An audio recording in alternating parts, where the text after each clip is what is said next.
Oh, fuck. I did it again. Ladies and gentlemen, welcome back to the Zyori Podcast. This is number 113. It's September 14th, 2017. Early morning, 9 a.m. here, Mountain Time, and middle of the day for Mr. Trent Pax, who is now back home in Eastern Canada. Buddy, how does it feel to be home from the death grip of Germany? Good. I'm back. I'm still on a little bit of that German time, so I was up at like 6 a.m. But I mean, that's fine. That's when my wife gets up for work, so it kind of works out anyway. I got fresh new mug. I mean, that's exciting. That was waiting for me when I got home. What is that? Parks Canada. It's like a little beaver on a log. It's their logo. Holy shit! That's actually an official Canadian logo. It's a fucking beaver. That's the official logo of Parks Canada. I mean, we have a beaver on the nickel, dude. It's the official animal of Canada. Is it really? Yes. I did not know that. Oh, shit. Come on, man. You're blowing my mind. Yeah, there you go. You know, you guys have the bald eagle. We have the beaver. Great. Okay. Well, I guess the beaver can be a proud animal. You know, they're known for their sturdy construction, their reliability.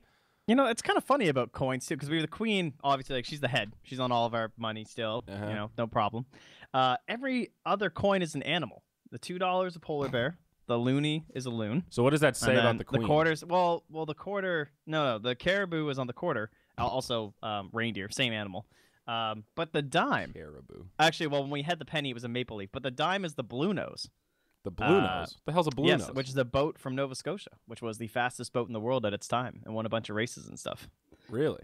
And it was built in Nova Scotia. It's a very, very proud part of our culture and history. So it's pretty cool that like it's all animals.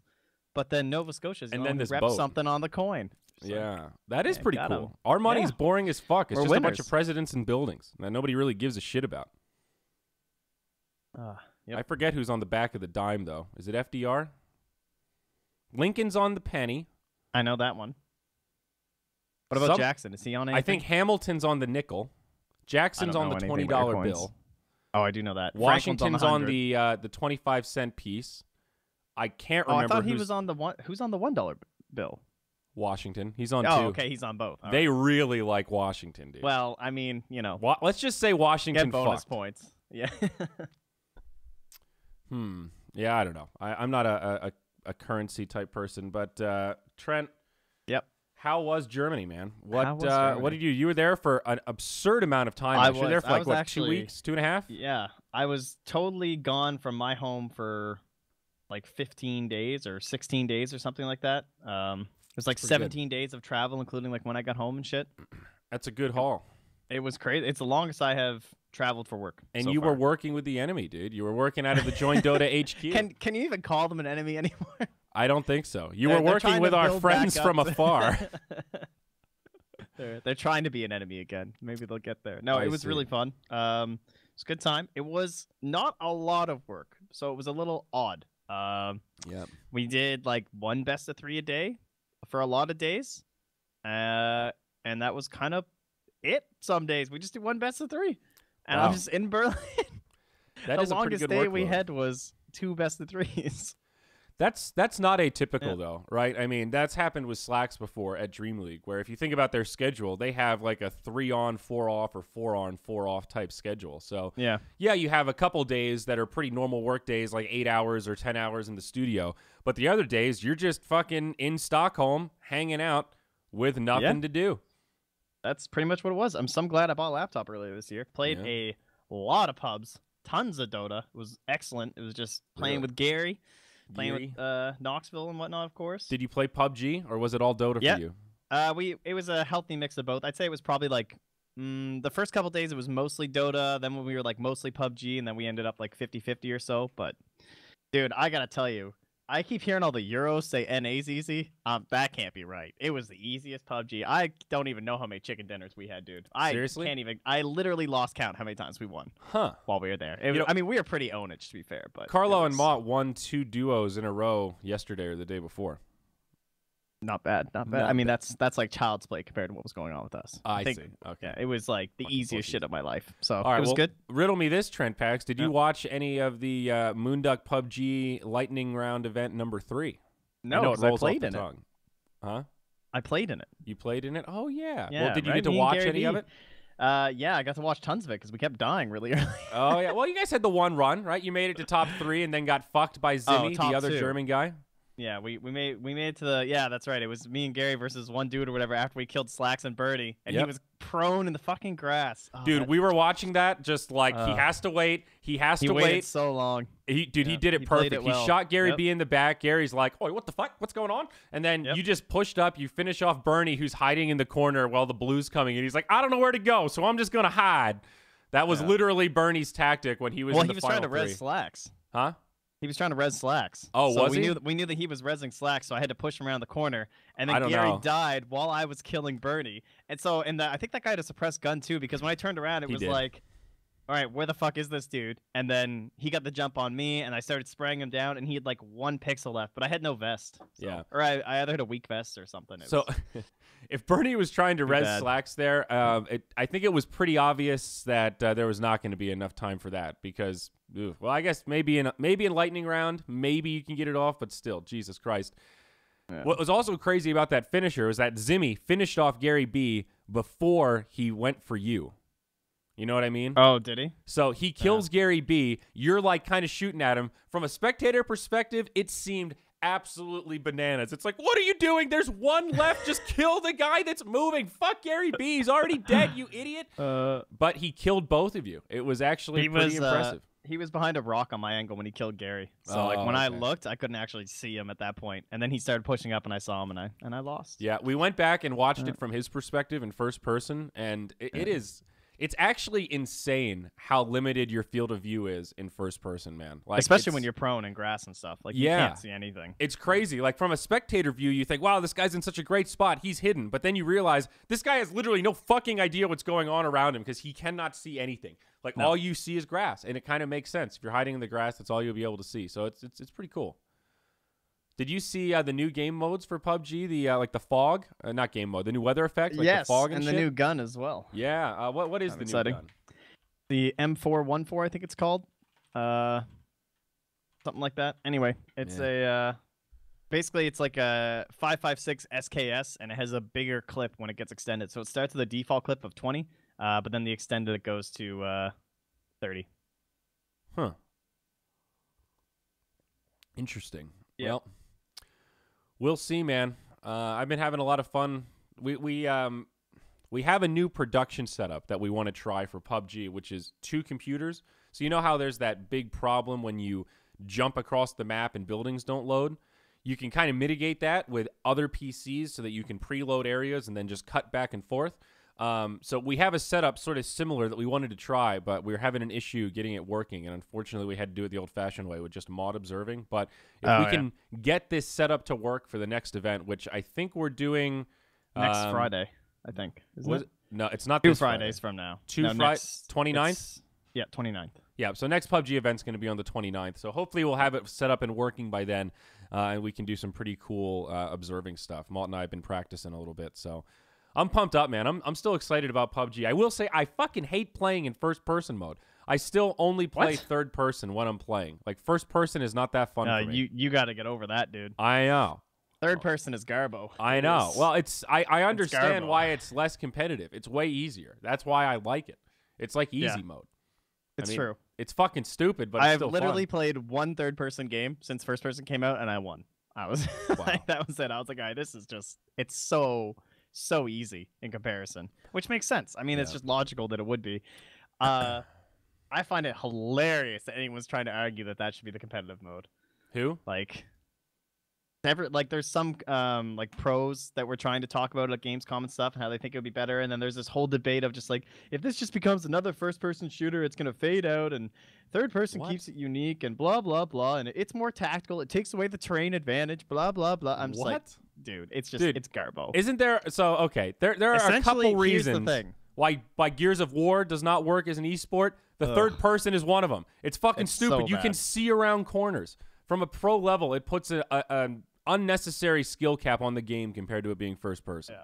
And it's like because there's a lot of like people who played a lot of Arma and stuff who are now kind of into PUBG, and they want to stay relevant. So when the CS:GO people come, they're going to be way better if it's in third person for the Arma guys compared to having to play against like some of these CS:GO people, because they will get wrecked in straight up aim duels. So they have issues. First-person Dota. There's the dream right there, man. I've tried that before. Dota. When you go in, well, it's not first-person, but I've tried like the over-the-shoulder when you're trying to play in showcase mode. That is the hardest thing ever. Do not. Yeah, doesn't work. I don't know if first-person Dota, dude. Well, I think VR Dota is like as close as it gets, right? How does that even? Oh, you're just like. I'm just thinking if you were to do some sort of first-person Dota, it would have to be like a VR experience, but. I don't know how would it even work? I don't know. I have to change all the heroes. It's not a fucking first-person game. I don't know. I don't think it can. That's so what I'm hearing is it should be a separate game where it's just first-person Dota where they change all the abilities to work in first person. So it's like there will be less things like Rocket Flare, for example, could just be changed to a thing that's just like a magic missile that you shoot at someone's head. Be hype, dude. Next Valve experiment, guys. Easy. We're going the opposite direction, Trent. We're moving into a card game. That's right. Yeah, we totally. So I don't know what person that's considered. I believe this is called jumping the shark in gaming. The day that we had a card game. Oh, jeez. Oh, sweet Jesus. I don't know. It looks good. I don't know. I bet you Syndren's gonna be really into it because from what I saw at TI, he's really into Gwent. The card game. Syndren is just a grinder, dude. He's one of those people that if you had an hour of free time at an event and there was a chessboard and you just sat down, Syndren would walk over and be like, "Oh, do you like chess? You want to play? Are you into it?" Yeah, and he'll sit down and he'll start talking to you about chess and like strategy to the depth of his knowledge. He's like that with every game. He's just one of those people he's like Merlini, dude. That dude's always grinding. He's just got that competitive mindset. You know, I've seen Merlini play Hearthstone, Diablo 3, like and Dota at the same time. Yeah. What are you doing? What are you doing right now? How are you playing 3 games at once? Literally Arena, Diablo 3, and he's in Dota queue just like, yeah, no big deal, man. Just trying to maximize my time. Got to be efficient. You are a robot, sir. It's like when they casually mention that they're like, oh, yeah, my PoE is just like, I got a raid tonight or whatever. It's like, he's like, oh, yeah, I'm in the top guild or something. It's just like shit like that. Where it's like, I don't have time for that, man. Like, dude, crazy. It's all about efficiency. He min-maxes, finds the fastest path, and then rinses and repeats as quickly as he can on as many games as he can. And then there you go. Even, dude, Heroes of the Storm, you know that shitty game? Oh, yeah. Do you know how many games of that he's played? It's like it's over 1,000 or something. His account is really high level. Like he's played a lot of pubs, and he's just like, yeah, you know, it's just kind of a stupid game, but it's quick and easy. Just like that's what I say. I've played 100. You've played 1,000, and that entire time you were a full-time Dota streamer. What are you doing? How is this possible? Some people are just like that, dude. So I mean, absolutely, Syndren. You're right. I see him playing Gwent a lot. I know he likes card games. He's gonna be into it. I know you're going to be into it, dude. You used to play Magic and shit. I'm actually not that good at card games. I like barely played Magic. I just collected Pokemon cards. I sucked ass at Hearthstone, and that's pretty much it. That's my entire history of card games summarized in a nutshell. I don't know. I'm not sure I'm going to feel about it because I tried to play Gwent and it just didn't really grab my attention. I think it looks good. I think if you were like looking for a card game to play, I think Gwent's definitely the right way to go because like I still don't really know how it works. I know there's like a front and a middle and there's like a siege line of units and it's very different than something like Hearthstone. It's way less RNG oriented, at least it appears to me, because you have a way larger hand size, which I think that's the only way card games become good to watch competitive, is that if it's actually about building different decks. That's why Hearthstone's so terrible, because there's like 2 decks and no one cares. So Gwent is, hopefully Valve follow that idea. To me, it had a little bit of a Dominion feel. I mean, it doesn't play much like Dominion, but the way you kind of like build decks quickly, and it's sort of about RNG, but controllable RNG within a deck that you've designed. I mean, that's innate in any card game, right? Top decking is like that's a feature you can't remove in a lot of regards. But it didn't hook me in. I don't know. I wanted to like Gwent, and it still wasn't for me. If this Dota card game is not for me, I'm just going to give up, Trent. I'm just going to give up on card games. All right, sounds good. Fair enough. I don't really blame you. What else happened in my journey? Well, I stayed in stayed near the Join Dota offices. How big are the Join Dota offices? Because I know obviously like Join Dota is part of Freaks for You, and I know Freaks is a really big company. So basically, there's a building. They're all in one commercial building. It's like a 4-story building, and they have the entire 3rd floor.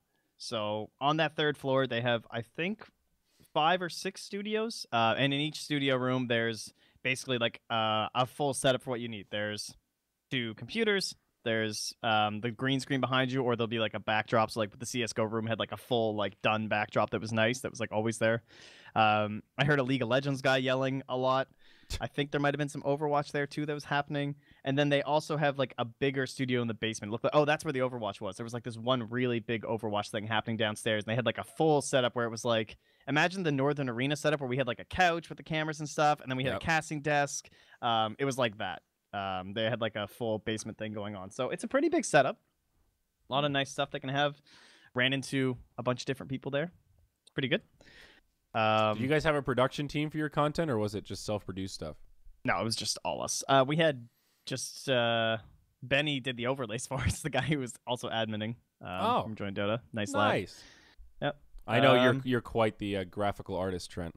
Yes, I know. Believe it or not, I did not do that. So we didn't do like any sort of content stuff or anything like that.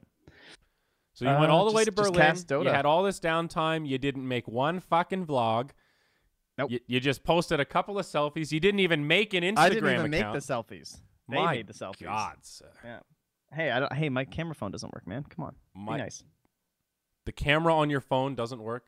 No, I ruined it with carpentry dust, and that was like 3 or 4 years ago, and I still haven't bought a new phone because it still works. I can't bring myself to buy a new phone if this one still works. Trent, something very real occurred to me this morning in our pre-show. Okay. Oh goodness. And when I mentioned that I had when I had a young lady over last night, you connected the dots that there might be some relationship turmoil going on in this gentleman's life. What? No. Now listen. If you had a Facebook account, you would actually know what the fuck is going on. Because I posted on Facebook about a week ago with a very small, nice, tasteful update to inform my friends and family what's happening. And you could have been on that short list. And instead, you were like, you know what? I can't do this. No, Facebook is too much for me. My data is so valuable. They're going to steal my pictures. And what? No, see, actually what happened was during game night. You said something. You said, this new single life of mine. And I was like, uh-oh. I was like, have I been gone that long? The husky ruined it. Dude, what's funny about the husky, they never moved in. The husky bailed. Apparently there was some jam up with their lease and the timeline, so they told him he can move in on the 1st, but really it didn't end until the 20th. So they were like, all right, can you find somewhere to stay for 20 days? And he was like, fuck no, I'm out of here. What the hell is this? I showed up with all my shit, and there's nowhere to stay. So I never even saw the husky. There were other issues, but all right. Well, I'm sorry if you don't want to air your dirty laundry. That's fine. What's the tasteful message? No, I don't. I posted a sad face, and then I explained to some people what the fuck was going on. That's what I'm saying, dude. All you had to do was have a Facebook account and be a lurker, and you couldn't even do that for me. Sorry, man. So are you going to make a Facebook? Is this enough for you? No, I'm not going to make a Facebook. That is not enough to convince me. Dude, you need a Trent Pax Facebook fan page. Do you know how many fans you have in the Philippines that would love to follow you on Facebook that just can't? They can't find you. They still think you're Mott. You need to cash in on Southeast Asia, dude. You need to get this Facebook thing Then I'd rolling. have to open Facebook, and can't handle it, man. And better to just get my stuff on Twitter, and I'll just take them there, man. They're the dedicated ones if they're willing to find my Twitter. So there, I will cater to them instead.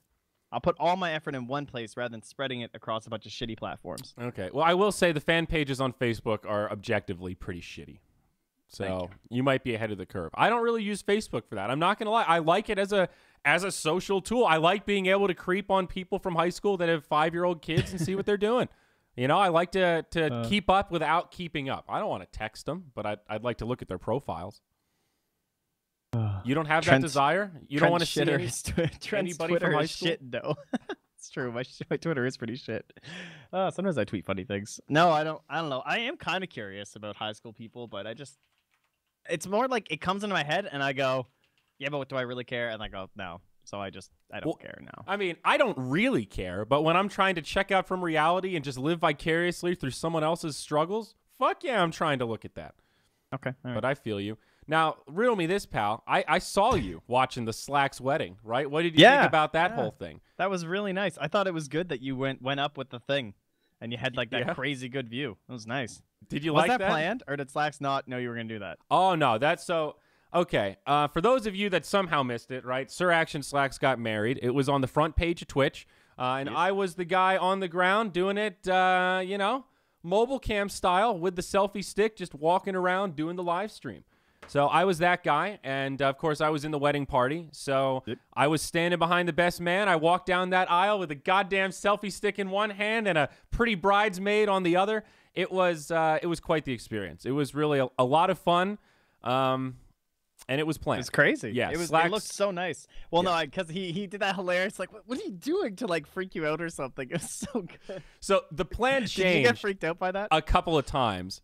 But he told me, like, you know, we did the bachelor party on Tuesday and the wedding was on Thursday, right? So basically starting Monday night, all the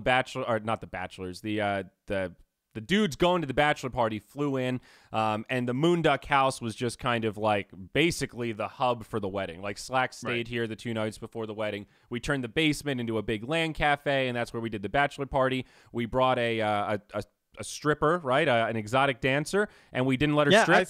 I saw that. Yeah, we didn't let her strip. We made her play VR. We gave her a couple of beers. We played One Night Werewolf with her, and then we made her race us in Diddy Kong Racing for tips. Anybody that lost to the stripper had to tip her $10 in Diddy Kong Racing. Purge lost to her 3 times. So the first round, she won. It was actually kind of impressive. She hustled us a little bit. And then, we ended up tipping her pretty well at the end of the night. But, yeah, she was a little freaked out. We even warned the place that we called that, like, all right, we're like kind of weird. We're nerds. We're going to do this thing, and we don't want her to strip. And the guy didn't believe us. And he was just like, all right, don't worry, man. She'll talk you into it. And she showed up, and Slacks was like, he kept saying the joke for the night was like, whoa, Kim, Jesus Christ, put your shirt on. You know, it was a lot of fun. Wow, that's actually hilarious. You guys should have streamed that. Jesus Christ. Yeah, well, we kind of wanted way to. More better. But way better than the wedding. Whew. So anyway, that's funny. It was pretty fun leading up to it, and obviously we had like that still shot set up in the background. We had that webcam shot set up in the venue, so we had gone over and we made a big tech plan, and the whole thing had evolved quite a bit. And it was quite the divisive conversation as to whether or not I should walk down the aisle with my phone out like this. And some people thought it was real stupid. Like Purge was not into it. I think LD thought it was pretty fucking stupid. Slacks loved it, Bernie loved it, and Dan loved it. So, and I'm just along for the ride. I'll do whatever the hell Slacks wants. I was gonna say it's his wedding. It's his big day. Yeah. If he wants me to look like an idiot, I don't care. So he told me the day of that, like, all right, listen, dude, I got to be real with you. I haven't told anybody that you're gonna be doing the live stream. I'm into it. I've sanctioned it, but I haven't really announced it or said too much. So if anybody says anything, I'm just going to tell him that you have Asperger's and you're the guy that wants to record everything. And I was just like, dude, I'm supposed to like be your boss, kind of. Is that how we were pitching me to your grandparents? I'm the guy with Asperger's walking down the aisle. So we ditched that idea because we thought that might be a little offensive.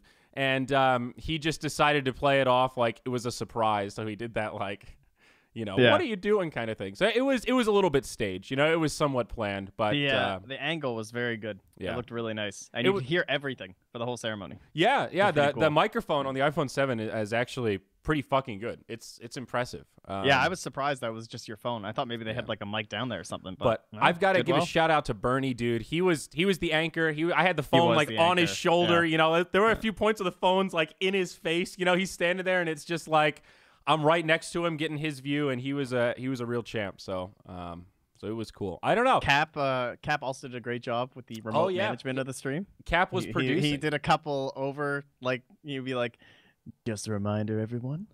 This will be your last chance to donate and have your words on stream before the ceremony starts. And now they did announce that the highest donation was going to be read during the ceremony, and that didn't happen. It was at the. It wasn't during the ceremony, but it was after. He did read it. That's what I figured. He read it at once we were at the dinner thing after everybody gave his speeches and he said something. Do you know what the final quote was?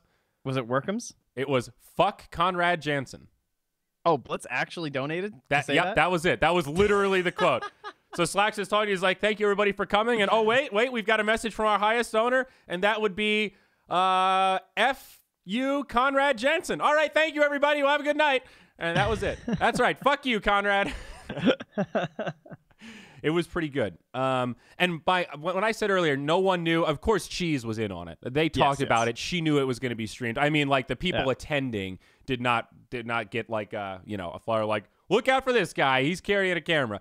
So no, Cheese was totally into it. They went back and they watched the whole video and saw all of it and stuff, and it really is a cool thing. I understand it was so why funny, dude. Some people, well, so if you think about like Slacks' inbox, right? He showed me some of the messages, and some people thought this was a really, really bad idea. Some people that he's pretty good friends with, that he trusts, were like, listen, man, I understand what you're trying to do here. Stream the dancing, stream the after part, but don't stream the ceremony. Like, dude, do not make your personal life a meme. Don't fucking do it. This is like, what's the payout here? You know, it's high risk, no reward. And I don't know. I appreciate and respect that Slacks took it from the other perspective of like, you know, I fuck around a lot on stream in my life and shit, and for once I kind of want to show people something real and like, you know, share a part of my life that is actually serious. It probably humanized them a little bit, honestly. And, but like that's the thing. It's like the people that were saying that, I feel like, had this vision that it was going to be super cringy or something, and when you watch it, it's just like, it's a nice, genuine, heartfelt human connection, you know? Like, dude, it was actually the nicest I've ever seen Twitch chat for anything ever. Yeah, it was. I mean, apparently Twitch chat on the main stream was fluctuating a little bit. There were a couple meanies in there, but I mean, who gives a shit? It's fucking Twitch chat. It's still like, it's awesome that I think he was able to kind of see through the fog and realize that, like, if we just do this and don't make it a big deal, people will see it for what it really is and appreciate this kind of beautiful moment here that we're sharing with the world. And what's even cooler on top of that is now they've got basically this live wedding video. You know, like, they can go back and watch it, and it was, you know, it's a cool thing because it's just my cell phone. It was on a little selfie stick, so, you know, Dane would carry it around, Carlo would carry it around. Once it came to the after the ceremony part, the reception, it was just like passing it around and letting people hang out and talk to the camera. So I think it was a really cool mix of like being able to show off the wedding and, you know, show everybody that was there. There were a lot of people asking for, like, we need a Purge patch analysis. So Purge took the phone and did a tour where he talked about every minute detail. You know, there was something for everyone, Trent. It was truly a magical affair. Beautiful. Beautiful. I cried. No, I thoroughly enjoyed it from the hotel room. It was very late, though, for me, so I didn't watch the whole thing. I stopped right after the ceremony, went to bed. Pretty much. I watched you guys walk to the dinner place, and then I was out. Head to sleep. Really? Yep. What else? That's admirable. For the so the actual tournament I was doing, by the way, I don't know, it had like zero coverage. Yep. Yeah. How many viewers did you get there, Hoss? Like, I'm pretty sure, I don't think we ever passed 1,000. Okay. Even on like the final day. Maybe on the final day we did, but it was like, it was pretty low key because it's not a minor, so no one gives a shit anymore. Not a major, obviously. It's like Asus ROG qualifiers for like a larger tournament. So basically, this was the, if I'm not mistaken, Europe, Middle East, and Africa qualifier. So like, you could be from, you could either be 5 people from one country, or maybe you said to me a majority. I'm not sure how it worked, but essentially you could qualify through being a country. So like, there was the Polish team, you know, those guys, X Singularity. Singularity, yeah. They just they qualified because they were the Polish teams. They won like the Polish qualifier. They beat up the other Polish teams. And then there was one qualifier spot that any mixed team could take. You just had to win a giant open bracket, and that's what Tuho won because they have like a big mix of people. They have like Koikva and Sania, and then Demon's now playing for them too. So he was able to play because they won the giant open bracket thing. And that's who ended up being in the final. Came down to. I'm getting this correct here. Oh, and we also did NA for the first half of it. The NA one wasn't very exciting, though. It got won pretty fast by vg.storm, who hadn't even been announced at that point yet. So they won it kind of before there was any big hype for them. So also not too many viewers watching that. Plus, we were on during the same time as King's Cup.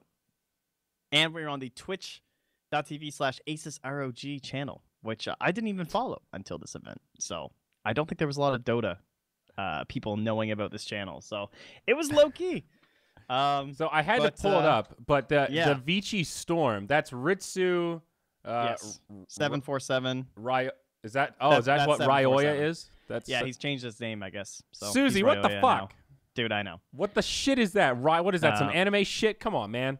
And then Stan King, Flea. Who else is on there? Flea and Snake King. The two kings. Yeah, double kings. Stan King, Snake King. So they've got Jing Jun Woo and Eric Dong on the same team. And Jack's the manager. Yeah. Or director, I believe he is called on the announcement. How is Ritsu on this team? I don't know. Like, Ritsu is the one player that has... He's like Jigglebilly. You know, he's crossed that line a few too many times. And I have heard so many teams and sponsors say, like, literally, we cannot sign him because half of our sponsors will consider it breach of contract. They're going to pull up a video of him saying some racist shit, and that's it. It's over. We cannot sign him. He's tarnished goods.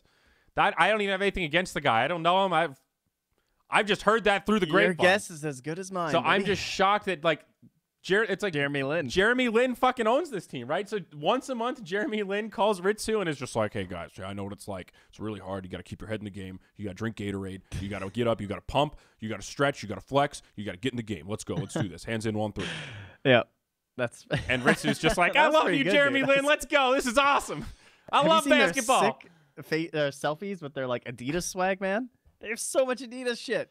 They got backpacks, they got shoes. I probably shouldn't be so crass. Right? I've got nothing against Jeremy Lin, but I'm just saying, you're not wrong. I've heard the same thing. He's unsponsorable.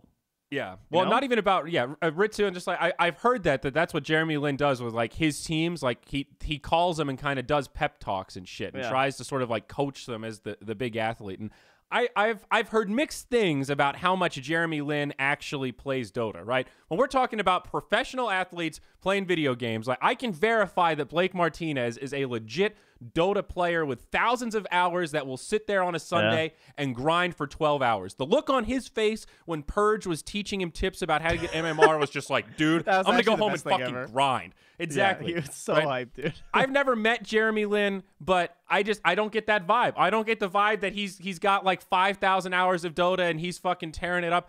I think Blake Martinez could kick his fucking ass in some Shadow Fiend 1v1 right now. You know what I'm saying? If we had a heads up crossing battles, I think the NFL would kick the shit out of the NBA. But hey, that's just me. Maybe I'm a biased source. I don't really know. I'm getting riled up over a hypothetical grudge match. Did you know, by the way, that Blake Martinez was rated he got like second place in the power rankings in terms of player performance on the very first Packers game this year? Did he really? Yeah, he was considered the second most impactful player of the entire game, which is pretty big for a defensive player. So at least I saw like three different people reporting that. So of course he was retweeting them because, you know, he was hyped up, but he owns, dude. Got to get that Martinez jersey. I'm gonna eye for one of those. Yeah, I almost wore my Bengals jersey because they play tonight, but I don't really like the Bengals, so I didn't want people to think that I actually like the Bengals. I just happened to have one of their jerseys from Value Village that was $4, and I was like, wow, that's like a legit $200 jersey for $4. I'm gonna buy that. So you bought a Bengals jersey, even though you don't give two shits about the Bengals. Yep, but it's orange and black, dude. It's swag. It's like super mint. It's very nice. It's in like perfect condition. Like I don't think anyone ever wore it, probably because it was a Bengals jersey. And it's a Carson Palmer jersey, and he was not there for long. You know what's funny though? Do you think vg.storm will actually make a run? Like, do you think so? I don't know. Maybe. Okay, I won't even try to hype it up then. Well, after watching the whatchamacallit, PPD stack, I don't know. Maybe they will. Hasn't the PPD stack been looking pretty horrible? Yeah, they've lost like every game. They've lost the first game. They lost to Infamous, right? Wasn't that the? I don't know. I haven't actually been watching. I just haven't seen anything look too good. I don't know, dude. I'm a little bit cynical about the state of NA Dota right now. I'm not gonna lie. I haven't been keeping up very closely, but I don't know, man. Like this vg.storm team is one that I think Stan King is a great captain and a great player that is going to make it eventually, right? I think Susie has the raw skills to maybe hit it eventually. But is this the perfect mix of players for them to hit it? I'm not sure. I'm not sold. So there's like some upsides here, and I think Leviathan is similar. I need to check their roster, but that's like the they Jenkins 2-0'd team, Leviathan. Right? That's pretty much who they beat. So right now the active Leviathan squad is BSJ, Sammy Boy, Jenkins, Newsham, and Slayer. Right? Yeah, there's some talent there. So they went 1-1 with the vg.storm team. Yeah, right, fair enough. Okay. I have not watched. I'm just looking at it now. I'm just thinking about like, okay, when we do Midas mode, and we've got 4 NA teams, and EG is in there, is it just going to be a slaughter? That's sort of what my brain is going to when we're talking about North American. Well, don't forget about Immortals. Oh shit! The hype. I did forget about Immortals. Actually. Yeah. What is that? Super roster? Hype for them. It's the Koreans. So it's QO, Febby, Forev. It's the old MP, MVP Phoenix squad. And Dubu. Holy shit. Yep. No announcement on Coach March, though. Hello? I don't know. Get Coach March in here. Someone get those guys over here. Dude, that's a squad that could do some work. So where are they going to play? Are they going to be based out of South Korea? No, they're in NA. They're in NA already. Yep. Wow. Dude, yeah. Okay, I'm in. We need this. Now I know who we're getting for Midas mode. Yeah, Let's exactly. Yeah, call Gerg. Be like, Gerg. Gerg, do I have an opportunity for you? Gerg, let me tell you something about money, you see. Yeah. I've got this glove that creates gold. Wow. It's amazing.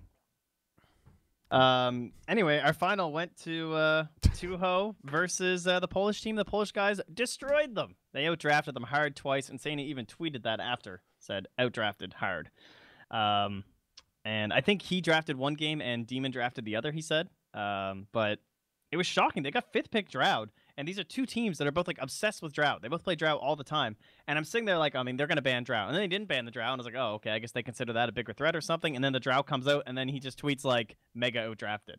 Just like, you know how like sometimes when you're draft, like something happens and you're like, well, I mean, they obviously know that that hero's in the pool because you're saying it and shit like that. Mm-hmm. Sometimes they just forget and they fucked up and they just like forgot Drow and they got destroyed, like murdered. And in the second game, Insane said they made a team decision to pick the Koikva Naga last to try and recover that draft, and it did not work out. They lost. Dude, I'm like struggling to remember the last time Naga looked like a strong pocket pick, you know. But it was just like they were screwed. Like the 5th pick was there, and they're just like, what is this? What are they gonna do? And I guess they thought that was the answer, but it was not. It was just Koikva running around trying to find fog and to farm in or something, and the Singularity guys who are, well, they're not Singularity anymore, and they're boot camping. They have a sponsor, but they still haven't announced who it is.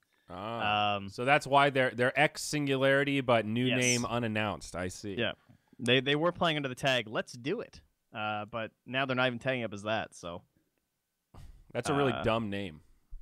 And we were calling them LDI. I'm not Let's do it. Let's do it. What is No Diggity? Really good. By the way, speaking of team names, I saw Cindering's team is now officially going by No Diggity. What does that mean? Is it a joke that I don't get? I think it's like an old rap song, isn't it? No Dig. Is it really? Yeah. Blackstreet, No Diggity, featuring Dr. Dre and Queen Pen. No Diggity, No Doubt. Okay. Yeah. Well, thank you for educating me, Trent. I'm still not excited about the name. Yeah. I saw Kezu and Yapsor were flaming him on Twitter, saying, this is how you treat our memories. When they used to be on No Diggity. Should have been New Diggities. Very much a mistake there, Cinder. Come on. Yeah.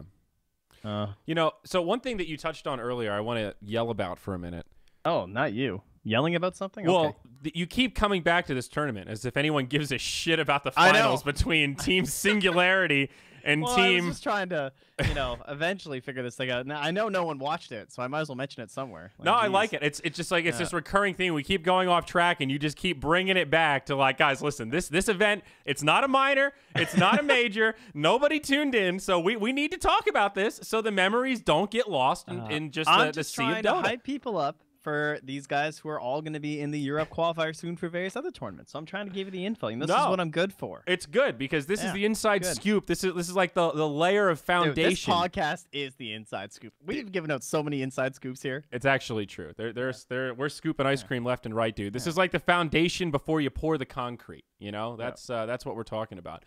But what do we do with these events that aren't majors or minors, but still have a reasonable amount of money? So I have a great example. WCA, possibly the world's shittiest tournament. It's still going. So WCA EU is right around the corner. And the EU version, I think it's a $70,000 standalone prize pool just for the EU qualifier. And it seems to be. We're casting it. Yep. Great. So I was looking at the schedule, and it's like one of those classic crazy tiered. It's like open qualifier, tier 3 qualifier, into the tier 2 qualifier, into the premium team qualifier, into the playoffs. And it's just this crazy long, cool online thing. So in a vacuum, right, that's an okay piece of online content. Sure, I love casting EU games. Navi's in it. How bad could it be, right? But what does that mean for the LAN? Like, even if WCA is $400,000, okay? Let's say it's more money than most of the minors, but it doesn't give you circuit points. It's in Yinchuan, China. It's probably going to be in the middle of winter when it's colder than shit. Who's going to go to that? Well, who's going to watch that? No, here's the real thing that I'm seeing. So, for example, there is a tournament in October that features, it's like eHome, Evos, Clutch Gaming, and there's like some other people that aren't announced yet. And like I see eHome was on this list, and it's not a minor, it's not a major, it's just money tournament. What's going to happen when there's a minor a week after that they qualify for? They're going to leave. And all of these tournaments that have any of these direct invites that they're advertising with right now. So, like, I'm pretty sure WCA, I was just on the page earlier. Let me see here. Let's see. WCA Dota 2 2017. They're already, like, advertising certain teams that are going to be there, right? I think so. But, like, who's actually going to be there? Well, like, it's a good question because as the rumor mill states right now, Trent, that the current schedule that we have released of minors and majors is not in its final form. It's about to go Super Saiyan level 3, and we're going to have more majors and more minors in that already jam-packed schedule. What the fuck? How is that even going to be possible? So, like, are we going to be doubling up? Too. Like, there's going to be a minor tournament from PGL in Europe, and then there's going to be a non-minor 400K tournament in China for WCA on the same weekend? Is that what's going to happen? Like, but is this even a bad thing? You know, I'm yelling about it, but does this present an awesome opportunity where now, like, literally true tier 2, tier 2.5, and maybe even some tier 3 teams get to go to a LAN? I thought you were going to say casters. No. That's what I was thinking. Well, okay, casters as well. There's not enough casters. You're right. Now. This does create, I mean, I feel bad for individuals flying to Yinchuan, China. That's scary, but like, is that even really a bad thing for a tier 2.5 team to place top 3 at WCA and get $100,000 like 2 years later? I mean, that's potentially life-changing money. Yeah. Khabib brings up a really good point in chat, though, because, like, do majors and minors matter for teams who can't realistically get direct invites? And they don't. They really don't. I think they are. You're not wrong. They're actually, like, super overrated right now. Like, everyone's kind of treating them as, like, do or die. And at the end of the year, some of them are going to be worth more. But, like, what happens when you get to the end of the year and there's, like, who was at Kiev? Let's say someone like SG Esports, okay? Mm-hmm. So they knock out Secret. And it's like, yeah, we did it. And, like, you know, last major or whatever. And then, but it doesn't matter. Even if they had have won that tournament, there was no way they're getting a direct invite. Well, okay, never mind. If they had won, they would have, I suppose. But in this new point system, if it's actually 100% point-based, if you win nothing all year, is winning one major enough to get you directly invited to TI? We have no idea. Points. With all of these minors and majors? Because there's not 2 majors anymore, obviously, right? So you can't just win one major and go. Yeah. So what's the benefit of even, like, why not just ditch that and just go to something that's like 500K or something, even though it's not a major or minor? Yeah. Who knows? I don't know. You do raise a good point, right? And that's part of what makes this season so scary as a tournament organizer and so exciting as just a third-party organization that's working in the periphery of Dota. Because this shit's never happened before. We honestly do not know what's going to happen. I mean, this is like... Valve still hasn't said anything, which is... Well, yeah, like, okay. But you're right. We don't know I think. how that point system is calibrated. I can't wait to see the Knoxville analysis of fringe cases and all the numbers and permutations he's going to crunch. I know how much he loves jerking off to data, so... especially when it proves someone else wrong. Exactly. That's his favorite kind of data. In Knoxville, we trust, baby. So there are a lot of questions still to be answered, but even with those questions answered, there's all of this stuff like, you know, we've talked about this before, Trent, but $300,000 is still a lot of money. You know, we don't really have a tier of tournaments below that anymore. Like, who's running, aside from this WCA qualifier, who's running a 50K online-only tournament? I mean, okay, Midas mode, that's a very specific, I don't want to say one-off, but, you know, that's not a normal competitive tournament, especially now in its, like, very first iteration. It's more of an experimental event than it is something, you know, tried and true, like elimination mode. So what happens now? You know, like, that's big teams, like even tier 1.5 teams, a lot of them are not in a position to just scoff at a $300,000 prize pool like, oh, we don't need to play every minor. Like, fucking A, mate. Look at all this money we can win if we win all these minors or all these shitty tier 3 like, teams. no one else is going, So, like, it's sort of, think about PUBG, right? That analogy when you watch the competitive games where nobody lands at school because everybody knows school is the craziest area. And then by event number 3 or match number 3, people realize, dude, nobody's landing at school. We could just land there, and then we can get the whole school ourselves. Yeah, and then that's what Gary and I did. Yeah, and it sort of creates this oscillation of like supply and demand where people are reacting to other people's actions within the space. You know, it's interesting, Trent. It's a fun think time about to be alive. Cloud9. That year they got mocked all the time for coming second. They made a fuck ton of money. Mm-hmm. So you can still make money if you're not winning TI and stuff like that. But you know, maybe it's not all about the money for all these players. They really want that TI win. Obviously, you do win a shitload of money if you do win TI. Right, but I mean, it's still a minority odds. of players that are, you know, maybe not set for life, but very comfortable for the foreseeable future from just playing Dota. And remember, players, tier 1 players that, you know, if the team has won over $1 million, chances are they've been collecting a pretty nice salary for quite a while as well. You know, and we're talking like 4 figures per month per player in terms of what they actually make just for being signed, you know, on a team and repping sponsors and doing all the stuff that comes along with being part of a team. So, you know, there are a pretty good amount of players, relatively speaking, that have been, you know, living well as a full-time professional gamer, but there's still a long list of people in that tier 2, tier 2.5 space that, you know, have not been able to live comfortably, you know, Trent. So this is a really cool time. Like this is a big opening for a lot of people, I think, to start to transition into truly full-time esports, you know, and that's across the paradigm. That's not even just players, but like you said, with casters as well. This is absolutely going to create more opportunities for casters. And for a tier 2 caster or a tier 2.5 caster that's never done a LAN, it kind of doesn't matter if it's something like WCA or some other event that's, you know, this is their first one and it's plagued with tech issues and you have all these issues. It's still a valuable experience. You know, it's still like nothing replaces that being in a stadium where there's a crowd and all this pressure and all the lights and all this shit. You just have to do it and get it out of your system. That's the only way you can grow as talent. So these opportunities are huge. You know, we're sort of, you know, poking fun at some of the lower tier events, but they represent opportunities. And if there's an event where, you know, MOONDUCK is working on a minor and then the next weekend there's a BTS summit or BTS major and there's one of these third-party events that isn't a major or minor within that periphery, who's casting it? MOONDUCK's occupied. The summit's occupied. I guess you've got some joined Dota folks, but I mean, not everybody is able to just fly around at the will of these third-party events. So it's a cool time, man. It really is a cool time. If you're a tier 3 caster, hold out for another 6 months. Opportunities are coming. True. I already know a couple people that are like haven't been to a LAN that have already been going, that are like already invited to places because there's just so much shit to do. Kind of crazy. To be clear, because I see there is some confusion, there are still going to be qualifiers for TI. It's not just points that get you into TI. Yes.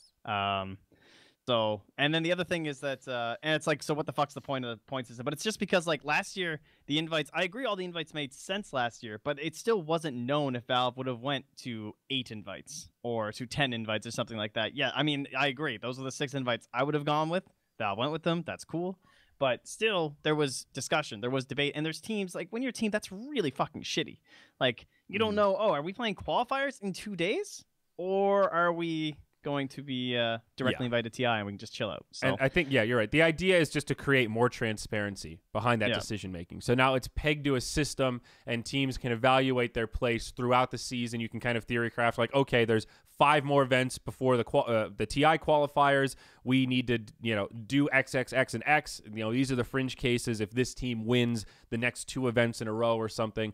There's all sorts of ways you can kind of min-max it and then make that executive decision. And like you said, you might know 5 weeks out, guys, unless we win the next 4 events, there's no fucking way we're going to qualify. Maybe you just tank those events, say, we're not going, we're going to practice for qualifiers because there's no way we're going to win 4 events in a row.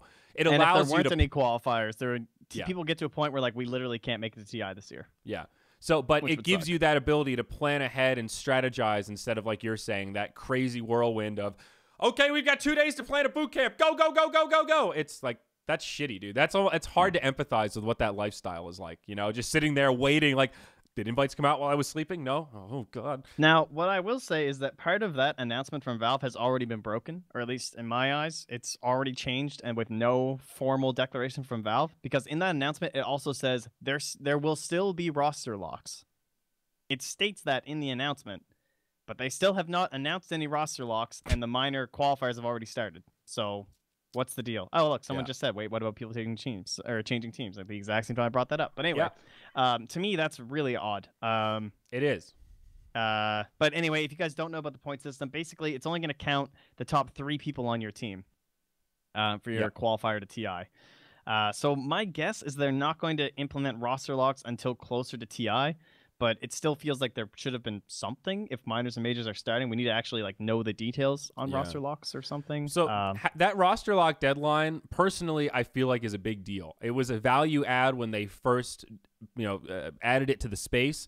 And something is lost now that we don't have it. It gives something for third-party tournament organizers to plan around with a hard date of saying, okay, after this date, we know we can reach out to teams and know what their final rosters are. And organizing events in any esport, but especially Dota, it's like a chicken and an egg. And for some of these companies like DreamHack, right, they have sponsors lined up, they've got the money, that's fine. But for some of these other orgs, it's like, you sort of need the details of the event with the dates, the caliber of teams you're going to have, the exact format, the number of broadcast days. You need that to be able to approach sponsors and sell them on the concept. And sponsors are never going to really sign on until you have the teams locked in because, if you're able to get tier 1 teams, that completely changes the scope of what your viewership expectations are and impressions and all this stuff. So it's this weird house of cards where you have to go back and forth and build both sides sort of simultaneously until you're able to lock in and say, okay, we've got these teams on this dates. Let's go. Let's sell the fuck out of this thing. And having that date, that hard line in mind, just makes all of that planning a lot easier. So it's sort of like a, boo-hoo, tournaments will figure it out, but it just adds more structure to the space. And I can only imagine it's a better situation for players as well. You have a finite window where what's going to happen. It takes away some of the variability of your fucking career path. Your life. Yeah. It's like, oh, these guys going to kick me or not? Well, I know they can't, or they lose their spot at TI, but now that's not a thing anymore. Yeah. 2 of you are just strictly of no value. It's just like, oh, I could just be, if like 5 of us have the same points, but I think I'm a weaker player, let's say I'm on a team, and my team is guaranteed to get to TI, and then OG is not. Like, my team's going to kick me for fly. But, dude, doesn't it, Why depending not? on how they set up the dates for roster locks and changes and whatever the parameters are, whatever that deadline is, remember before that like backstabbing thing, you drop somebody the day before the deadline so they don't have much time to find a team? Couldn't you do, doesn't that create some insane storylines where what if the 2 top teams just kind of break apart, they form some new team because they can take the top 3 players' points? We'll be living in the NBA. Yeah, or EG, because they've won so much, all 5 players have high points, they break apart, then all of a sudden 2 teams are able just to make it to TI because they have this super high differential with just the average of 3.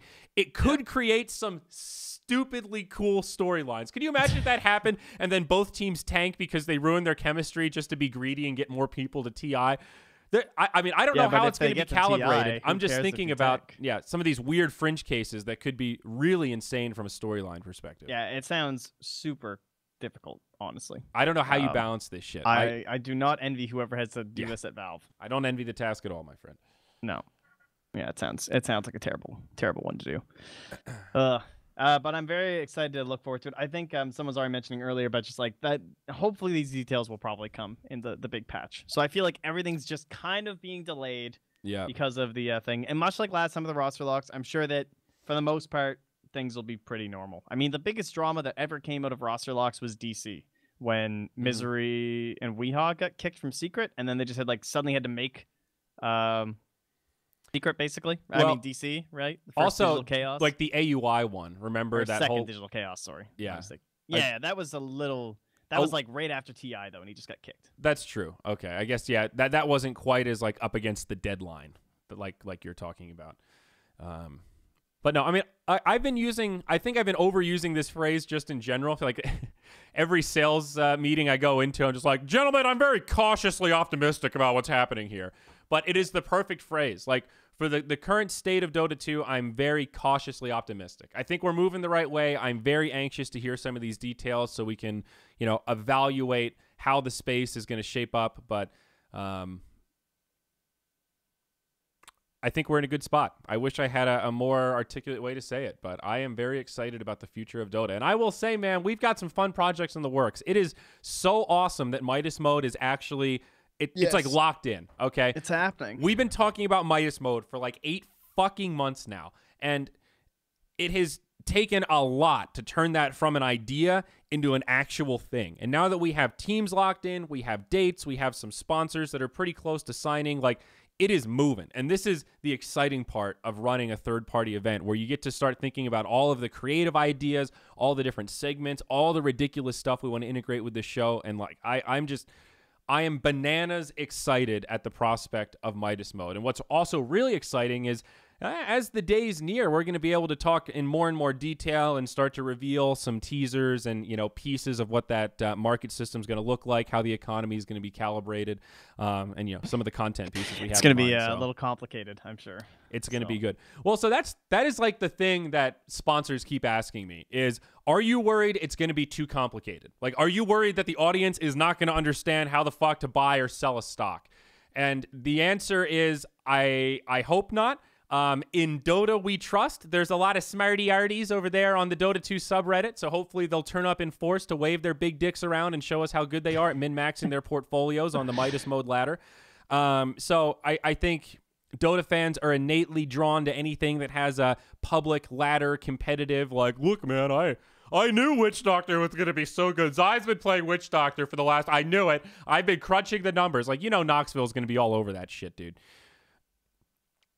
So, did you, speaking of Redditors and everything like that, have you been checking out the subreddit much lately? Not really. Why? Because basically, as far as I can tell, the subreddit pretty much has one obsession right now, and that's EE. Not that it usually isn't, but basically right now, of course, EE and Pile I Die, a lot of the Southeast Asian, it feels like the SEA qualifiers are like just before everyone else right now. Like the Europe ones haven't started.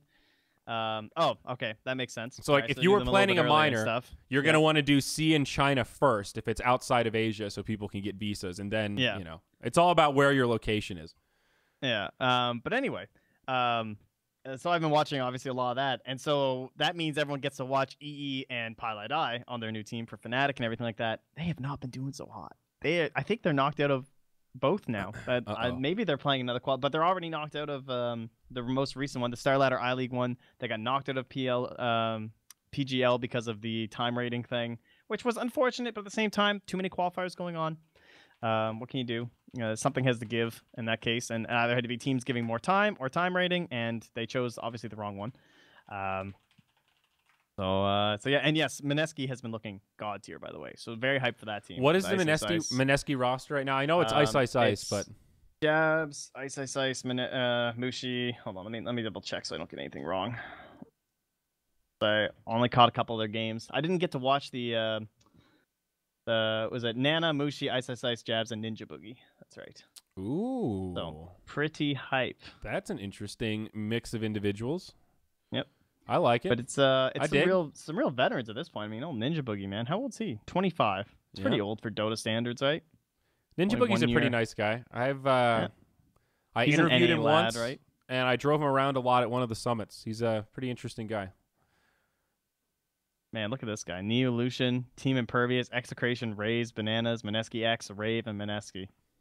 Long time coming for him to get on the actual Mineski squad. The generally considered the most popular one there, I suppose, but...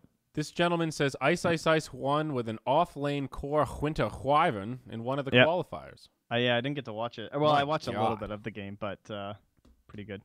What a time to be alive. Off-lane makes Winter me feel Wyvern. old. I'm a little scared of this patch, dude. I don't know. I'm a curmudgeon, and new heroes freak me out. I hope they don't suck. I have not seen their skills. I don't know what they do. I heard the Pangolin is mega OP, and he's also called an armadillo in the game files, which is going to tilt a lot of people. But yep, I've heard that. I've heard he's super OP. So I don't know.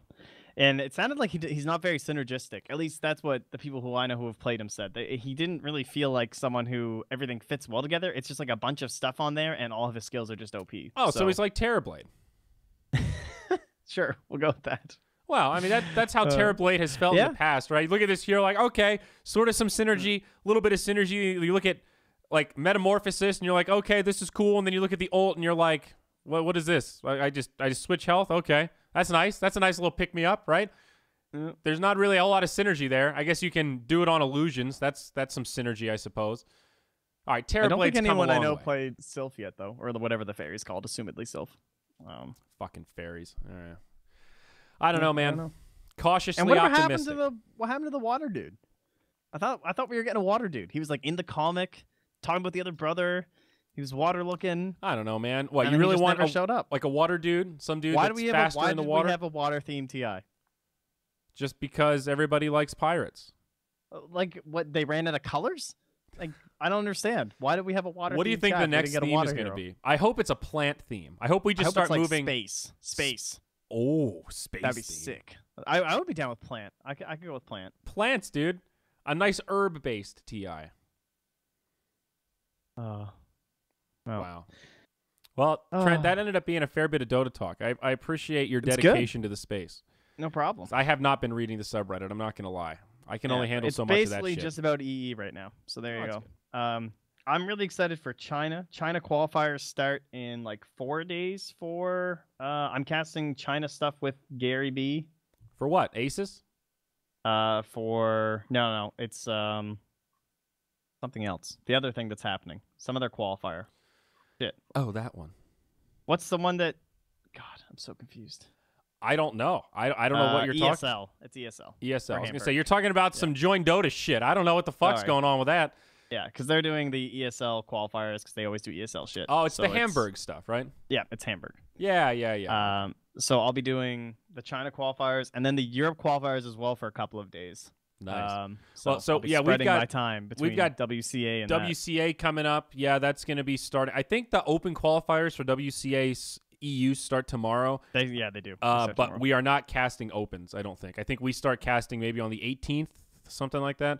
Speaking of Join Dota, I saw Abel actually post an article about it today. Oh, well, there you go. And it was actually very convenient. But I mean, dude, this honestly is the beginning of the grind. Like the schedule is rapidly filling up. Like even the MOONDUCK schedule, I don't have a lot of stuff on the calendar because a lot of it isn't completely locked in stone. I think there will be some rescheduling, but holy shit, man, it's a lot of games. A lot of Dota, a lot of qualifiers out there, as expected. So for what we'll be covering for WCA, we have Let's Do It, the Polish guys. They're gonna be playing. We have Penta. We have 4 Protect 5, who've looked pretty good. They had some good games and some bad games during the Aces thing, but they played pretty well. We have Cinderen's team, No Diggity. We have SFT Esports, which is... Oh, I know who's on that team because I was looking them up earlier. It's Illidan. That's right. Illidan, Topsun, Nikwa. Okay. They're on that squad. And then Tuho, which is the other kind of big... I don't know. They're like... Dude, they are fucking shades of Cloud9, man. These guys... I saw them have these huge wins and these huge comebacks, and I saw them have these huge throws. So they're... I don't know. They're the kind of guys that are good at making fans because they're just absurd. That's a very positive outlook on it, Trent. I think Garter is a very good player, so I hope that they do well. He is. Wow. So, yeah, a lot of content. And that's content. just EU, dude. That's just EU. Yeah, we have CIS teams, of course, as well. Oh, man. I can't wait. Can I do an announcement of an announcement? Can we end this podcast with the ultimate That's my favorite. Cock tease? You cannot wait to Oh, I know what you're cock teasing. Do you? I'm not sure if you do. Did somebody tell you? Maybe. I think so. But I don't want to say anything, so it'd be very obvious if I said anything. Okay. I'm gonna send you a message real quick. Okay. How about that? Do you know about that? What did you do? Do you have like 6 message things on Discord? Open? Yes, I know about that. Okay, that is it. So, guys, yes, we have a massive MOONDUCK announcement coming. It is literally the biggest thing MOONDUCK has announced since MOONDUCK was announced. This is the biggest thing to happen to MOONDUCK since OD Pixel. This is the biggest announcement MOONDUCK has made since Cinderen is now a professional player. Yeah. So, but no, it is like this is the biggest poop Suns fan has ever pooped. Think about that. Think about the gravity of that statement. That man has shat. I can't wait, dude. The teaser is coming in the very near future. Really? Stay tuned. Yeah, I believe I believe the artist is working on the teaser. So Good. Oh, I can't wait, dude. I can't wait. Actually, I don't want to say anything because someone just said new tournament format, and I actually have an idea for a tournament that I really want to do. I don't remember if you were there when I was mentioning that, but I actually think it sounds so sick. Moonduck the team. Yeah. Because someone's going to steal it. Anyway. Moonduck the team. Moonduck buys complexity. Dude, Dota. we should have bought the Polish guys. We should have done it. Now they're looking good. They got picked up. Dude, you and I should have done it as a side venture. That could have been us. Let's buy a C team. Let's just do it. I mean, Clutch Gamers is kind of owning. They're winning games. I'm telling you, a C team is the greatest Bitcoin, investment. Dude. We should have bought a C team. Dude, I'm telling you, like, we can budget this thing out. I swear to God, dude, I can find an ad sales guy in Southeast Asia. I want to own a Southeast Asian or South American team so goddamn bad. I think we can should do go it. for South America. That's way better. I think we can do it. Dude, I'm so in. Already qualified. Like, I'm gonna get a translator. I will go there. I will be the Jeremy Lin. I'll be like, all right, this is the rub here, fellas. Okay, we're gonna get in there and we're gonna take no prisoners. We're gonna take no fucking prisoners. No mercy. No gods. No masters. Hands in. Good. All right. I can't wait, dude. Think about it. You're the talent scout, okay? I got That's the back true. end. I'll file the company. I'll cook the books. You're scouting the talent. Not really cook the books though. Okay, I will. I will take adequate legal care of the books. Excellent. Good. That's what I like to hear. Oh my God. All right. Well, folks, another one of these in the books. Trent is back home. We've got a lot of content coming. There should be a What the Duck coming in the near future as well. Everyone has been talking about it. I think the game, we're sort of waiting for the patch, to be honest. So much shit has happened now. We really, and part of the issue, I think, is some of the Moonduckers have gotten some sneak peek previews. So we just want to wait till we can actually talk about the heroes before we do our next big piece of content. So that's that. This whole VOD going to be up on the Moonduck YouTube channel, the audio only at Zyori.tv. It's my namesake, motherfuckers. You know how to find it. Trent, it's always a pleasure. Yes. I'm glad you're home, buddy. I can't wait to play more games with you. That's good, dude. PUBG, motherfucker. All right, folks. We'll see you next time. Bye-bye.